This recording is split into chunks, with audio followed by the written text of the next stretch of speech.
Welcome to another episode of the Speech Umbrella podcast.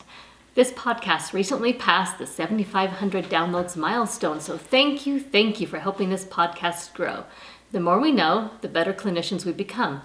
The most popular podcast of all time is episode 45, How Do You Solve a Problem Like Maria? It just edged out number 19, Peaceful Speech, which has been the most downloaded episode for many months. But not far behind those two in popularity is my interview with Kelly Vess about complex articulation targets. That's episode 40. Kelly also has a podcast called the Preschool SLP, and I was so interested in an episode she did recently about task-oriented movement that it inspired this podcast. I'm going to be demonstrating a lot of movement-based activities, so today's podcast is also on video. This is episode number 76, called 3 Task-Oriented Movement Activities for Executive Function. You can watch this episode on the speechumbrella.com/blog/76 or on my YouTube channel, which is also the Speech Umbrella. Of course, you can also listen to it on your usual podcast platforms. I will describe what I'm doing as well as showing. Now here's a question for you. Who doesn't wish their kiddos had better executive function? A well-regulated, attentive child can be very rare in our field. Some clients with a few artic errors fit that description, but they are the exception. So the question is, what can we do to promote executive function along with therapy? That's what I'm going to answer today. You don't have to set therapy aside to work on executive function. It's all part and parcel of what we do, and it can be fully integrated with communication goals. I'm summarizing some of Kelly Vess's podcast here, which is number 32, How Task-Oriented Movement Activities Improve Executive Function. So if you want to know more about it, I recommend going to her podcast and listening to it. Her podcast, by the way, is the Preschool SLP. I learned a whole lot. Here's what we're covering today. What is task-oriented movement? Why does task-oriented movement improve core executive function? We're going to talk about 3 core executive functions and their relation to task-oriented movement. These 3 core functions are inhibitory, also known as self-control, working memory, and cognitive flexibility. And after that introduction to task-oriented movement, I'm going to demonstrate 3 activities that fit the bill for task-oriented movement. They're child-centered and motivating, and my clients absolutely love these activities. Okay, so what is task-oriented movement? Task-oriented movement is purposeful, goal-oriented movement. And we know getting kids moving is so important, but the child who's orbiting the room isn't learning much. Sure, he's moving, but it's not purposeful. Or the child who is seeking sensation may be happy to jump off a chair over and over and over again, but she isn't taking multiple steps toward that goal. So there's very little complexity in her goal, and so little chance for growth. When you think of task-oriented movement, think purposeful and goal-oriented. Next point, task-oriented movement has been shown to be highly effective at improving executive function, but why? Well, it works on 3 core executive functions: inhibitory control or self-control, working memory, and cognitive flexibility. Let's unpack that, starting with self-control. It means controlling your attention, your emotion, and your thoughts. When you have a strong purpose, you can ignore the distractions that are all around you and keep moving towards your goal. Multiple steps beyond simple cause and effect improve attention. And as clients are able, you can add steps to increase complexity to your activities. Now, how does task-oriented movement improve working memory? Working memory is what you remember and use to solve a problem or move towards a goal. So in task-oriented movements, you have a problem to solve, and you need to keep that problem in your mind until it's solved. So you're using your memory. You also have an ordered plan you follow. These are steps you take to solve the problem, and you've got to remember those steps, and so that uses your working memory. Finally, there's reflect and record. Check it off when you're finished. We all know how good that feels. In fact, as soon as I finish recording this podcast, I get to move a card in my Todoist app that takes this project to editing. I love doing that, and it helps me remember what I've done. Last but not least of these core executive functions is cognitive flexibility. This means responding differently to new information. It means you can accomplish different meaningful tasks, and you can change it up and make it more complex. This is going to develop after self-control and working memory. So be mindful about where your client is as you introduce changes. Now, even if your client is not ready for that level of cognitive flexibility, I like to introduce small changes in therapy to avoid getting stuck in a rut with my clients. And the changes can be very simple at first, like being in a different part of the room, or using a different ball if you're playing ball, moving from a chair activity to a floor activity, or placing a toy similar to one they love in their vicinity. And these are really important steps when a client is very inflexible. Now that we've covered self-control, working memory, and cognitive flexibility, it's time for show and tell. Every one of these 3 activities meets the requirements for task-oriented movement as I understand it. So that is purposeful movement, a problem to solve, a plan with multiple steps, a way to reflect and record, and ways to introduce variations. And although not a part of task-oriented movement, I also introduce turn-taking when I'm doing these. I always take turns with the child, and that helps them with self-control and attention because they need to wait for their turn and attend while I'm taking my turn. The first activity is hopscotch. And what you need is a hopscotch rug, a bean bag, a basketball and a basketball hoop, and possibly pictures of articulation words. So what you do is you set the basketball hoop at the end of the hopscotch rug. And if you're using articulation cards, like these I have here, you're going to place them on the numbers on the rug. You take turns throwing the beanbag, hopping to where the beanbag landed, saying the target word if you're using them, and then shooting the ball. And if we're using target articulation cards, we also pick those cards up as we say them, so we're clearing the rug as we go. Now let's break this down to see how it meets the 5 requirements. Purposeful movement is you're moving purposefully towards the basket. The problem is we've got to get closer to the basket so we can shoot the ball in the hoop.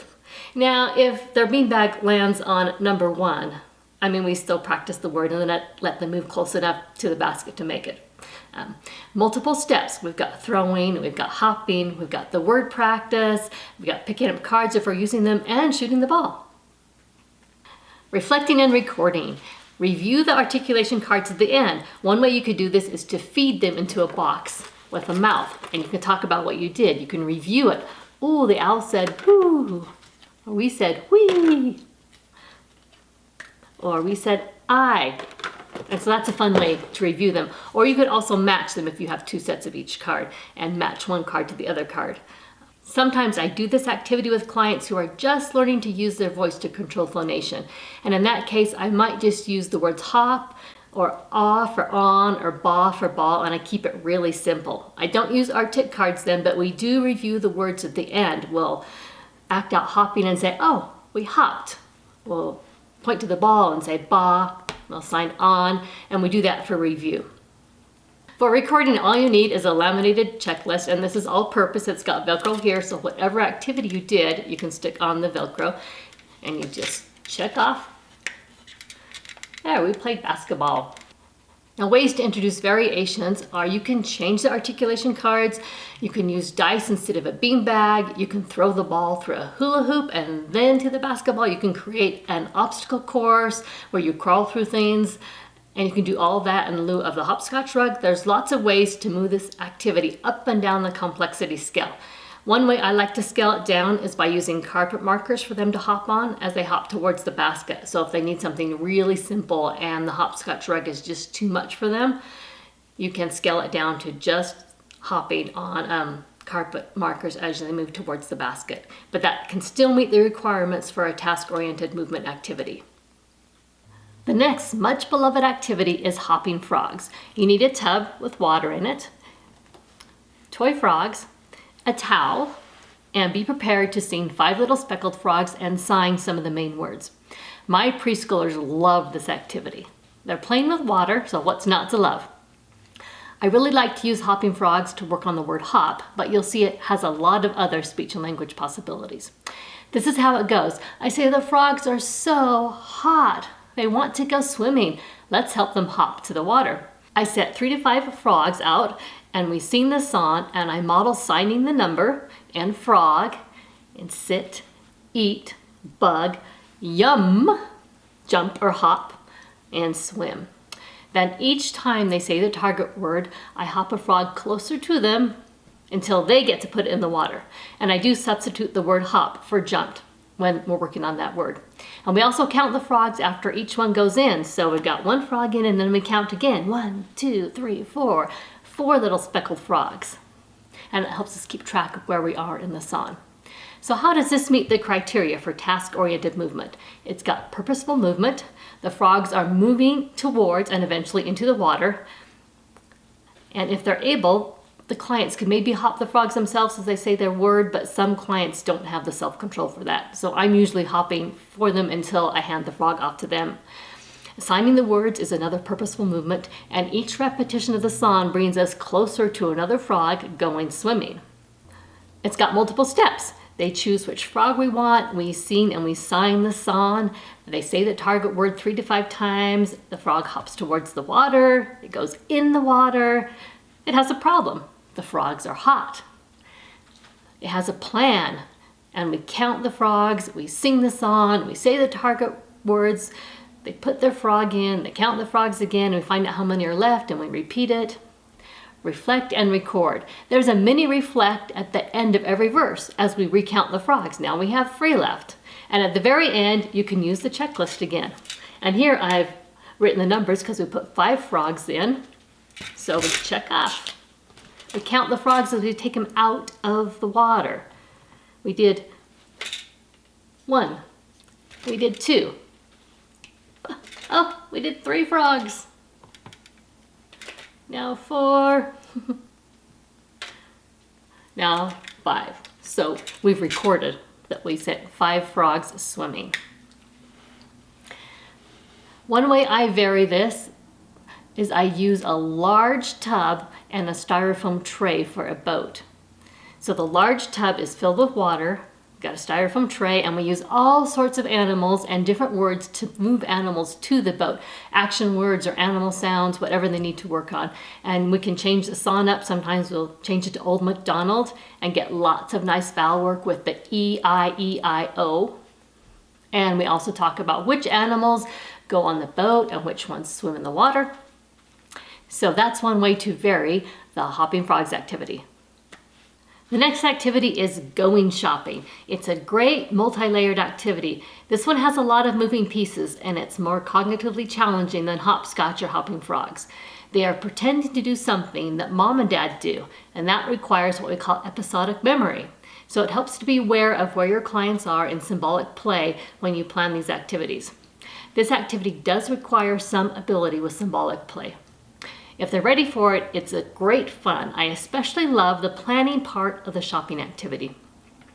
You need a clipboard with Velcro, pictures of food with Velcro, like this, and play food, and something to put your food in as you select it. Now I like to spread the food around the room, so we've got the vegetables in one spot, and the fruit in another spot, and the bread and other things in yet another spot. I might set this up beforehand, or I might have the child help me sort the food into different locations, just depending on where they're at. Then we make a shopping list using the clipboard and food pictures, and we go shopping. So let's run this through the task-oriented movement checklist.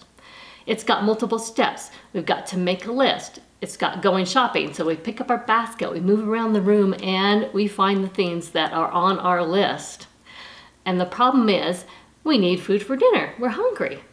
The plan is your shopping list, as is looking in the right location for what's on your list. Now reflect and record.